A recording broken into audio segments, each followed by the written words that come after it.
Leadership Trends in the 21st Century by Michael Trujillo, Florida State College at Jacksonville, Supervision and Management Program, Capstone, Final Project. There are several types of effective leadership that exist in any organization.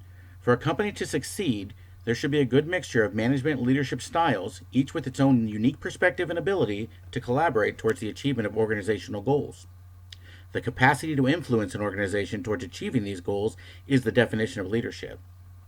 Different styles of leadership are essential to creating an environment that not only influences followers, but gains cooperations from all levels of the organization. High leadership trends in today's business world are built on those concepts that foster commitment and cooperation in a multi-generational work environment. The research here is designed to identify the leadership skills necessary to create relationships, recognize the importance of situational awareness, and help others achieve personal growth while still realizing organizational goals. Before continuing into the research on leadership trends, I think it is important to discuss the four main styles that a leader uses to include followers in decision making. According to Lamberton and Miner, these are autocratic, consultative, participative, and free rein. Autocratic leaders rarely involve their followers in decisions and make sure that everyone knows that they are in charge. This type of leader focuses on results and does not rely on input from others. The consultative leader is great at allowing others to express their ideas and offer creative solutions, although in the end, they make the decision based on the combined input. An increasingly popular style is the participative leader, who encourages followers to share in the vision for the company's success. According to Schreiberg and Schreiberg, this type of leader is considered to be transformational, gaining support by including all levels in the decision-making process. Transformational leadership stemming from a participative style will be discussed in greater detail later. Finally, the free rein leader is exactly that. This person allows the group to do what they want with limited direction. Although this particular style may seem to be ineffective, its success is really determined by the followers and the preference for leadership, along with their high level of technical expertise, according to Jones and George. The choice of style for a leader to become effective depends on the leader themselves, the followers, and the situation. Only after considering these factors can a leader truly influence others toward achieving organizational goals.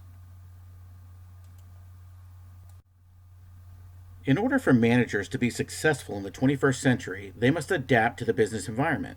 This means that changing their behavior is critical if they want to find a productive way to influence their followers.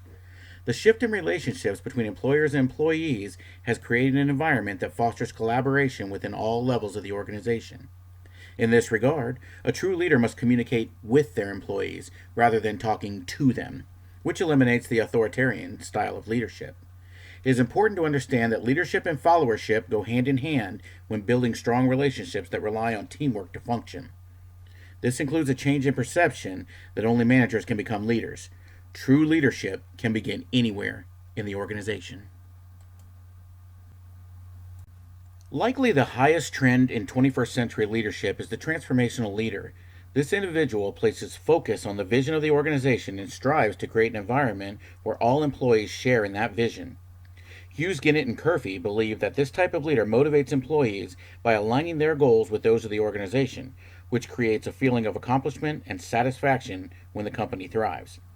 This commitment and cooperation within the organization satisfies an individual's need for belonging to a group as well as their need for self-esteem, as suggested by Abraham Maslow. The transformational leader must be adept at sharing their vision, but more importantly, they must be able to understand their emotions and those of their followers. When discussing the transformational leader, it is essential to determine how emotional intelligence is developed and used to motivate oneself and others. As Daniel Goleman discussed in his 1995 book, Emotional Intelligence, the difference between our rational mind, which allows sensible thought, and our emotional mind, the ability to perceive feelings and mindfulness, has a lot to do with self-awareness and the ability to create self-confidence. Once a realistic understanding of one's emotional state is established, they can then become more effective by having their thoughts, feelings, and actions more aligned to the goals at hand. With many different personalities in the workplace, there exist varied levels of emotional intelligence. This diversity allows an organization to create a corporate culture that not only focuses on results, but also appreciates the necessity to be empathetic to employees' needs. By understanding each person's ability to self regulate their emotions, they are in a better position to approach sensitive issues with the effective social skills needed to create strong relationships. In order to apply emotional intelligence to the workplace, a realistic self assessment must first take place. Working from the emotional intelligence model, Lamberton and Miner, in their book Strategies for Success, suggest a few practical approaches to gain understanding of one's own emotions. They include: review what you know about self awareness. Carefully watch others whose social competence seems to be high, who have social awareness skills that you don't have but would like to attain. Work actively on improving your self management skills, and develop relationship management skills as well. After identifying the areas that need improvement, an individual development plan can then be implemented to acquire the necessary skills that help apply emotional intelligence to the workplace. The ability to understand and regulate emotions is an excellent way to build strong, positive relationships with followers, which creates a bond that contributes to success as a transformational leader. Another trend in leadership is that of the learning organization. In order for companies to thrive in today's business, they must put forth effort into developing their employees and improving systems. Peter Senge, renowned management author and senior lecturer at MIT, describes the learning organization as one that is open, flexible, and adaptable to changing environments. In his book, The Fifth Discipline, The Art and Practice of the Learning Organization, Senge suggests that only when an organization can identify needed changes, then implement those changes to the systems in place, will they take advantage of the quickly shifting opportunities that they encounter. Senge proposes 5 disciplines or dimensions that are required in order for an organization to truly become adaptive and realize true change. These are systems thinking. What he considers the 5th discipline entails looking at the systems as a larger whole, then identifying how small changes within each of the other disciplines affects the entire system. This viewpoint makes it critical in analyzing how short-term goals lead to long-term growth. Personal mastery. This aspect is concerned with encouraging lifetime learning and developing employees over the long term. Mentors become a significant value to the organization and creation of individual development plans for followers. Mental models are concerned with taking a look at how the world is viewed by an individual and the deeply ingrained assumptions that drive their behavior. In order for this dimension to create value to the organization, sometimes traditional beliefs and values must shift to allow openness and awareness to foster. Building shared vision. When employees share the vision of the organization, they buy in and develop a sense of pride and commitment to its overall success. Team learning. The final dimension of the learning organization involves opening up a dialogue that allows collaboration to exist. When teams work together, they draw on individual strengths to achieve outcomes that are greater than what a normal individual could produce alone. Leading a learning organization requires a different perspective, where all employees align their beliefs with the vision of the organization. Leaders must learn to inspire their followers to understand how organizational growth requires commitment to improvement, both personally and professionally. A continuing aspect of the learning organization is the development track that organizations should take in order to empower employees and increase their competence. Once an organizational level is determined, the necessary competency requirements, time applications, and work values can be identified. Afterwards, an individual development plan may be created for improvement. By developing leaders to demonstrate proficiency at their respective level, the chances for team building success is much greater. Therefore, the most effective leaders are those that are competent at their organizational level and primed for advancement within the company.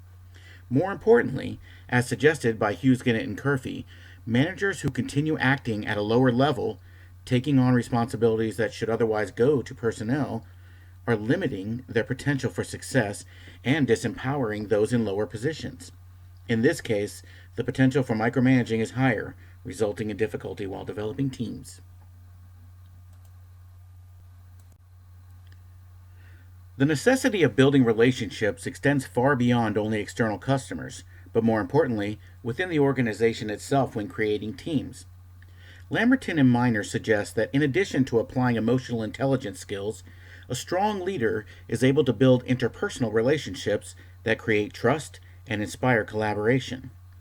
Another important aspect of building relationships is the perception of a leader's fairness towards members of their group. Myers and DeWall state that a strong leader has the ability to bring superordinate goals, which are shared goals that require cooperation throughout the group for success. In so doing, the leader includes all members of the group in the decision-making process, bringing the team together to collaborate effectively. As shown, there are several types of leadership styles that are able to effectively lead others. However, it appears that in the 21st century, those with the specific skills that build strong relationships, develop employees, and continue their own journey of personal development are in a better position to create success.